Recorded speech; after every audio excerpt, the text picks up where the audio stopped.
It was the night before Christmas, when all through the house not a creature was stirring, not even a mouse. The stockings were hung by the chimney with care, in the hopes that St. Nicholas soon would be there.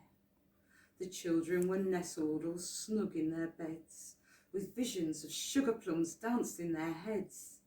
And Mamma, in her neckerchief, and I in my cap, had just settled down for a long winter's nap.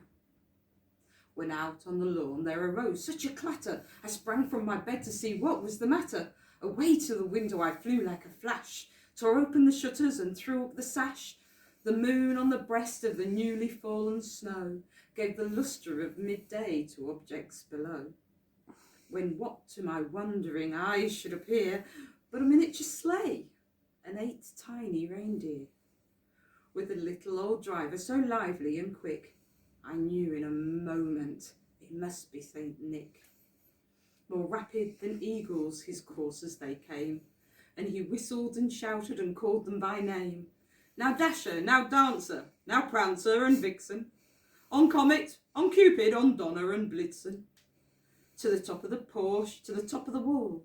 Now dash away, dash away, dash away all. As dry leaves that before the wild hurricane fly, when they meet with an obstacle mount to the sky. So up to the housetop the coursers they flew, with the sleigh full of toys, and St. Nicholas too. And then in a twinkling I heard on the roof the prancing and pawing of each little hoof. As I drew in my head and was turned around, down the chimney St. Nicholas came with a bound. He was dressed all in fur, from his head to his foot, and his clothes were all tarnished with ash and with soot. A bundle of toys he had flung on his back, and he looked like a peddler just opening his pack. His eyes, how they twinkled, his dimples, how merry. His cheeks were like roses, his nose like a cherry.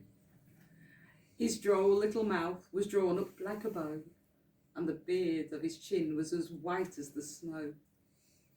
The stump of a pipe he held tight in his teeth, and the smoke it encircled his head like a wreath.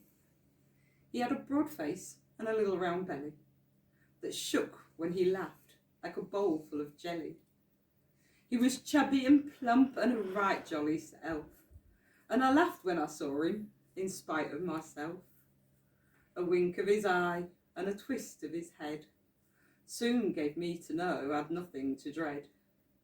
He spoke not a word, but went straight to his work, and filled all the stockings, and then turned with a jerk, and laid his finger aside of his nose, and giving a nod, up the chimney he rose. He sprang to his sledge, to his team gave a whistle, and away they all flew like the down of a thistle.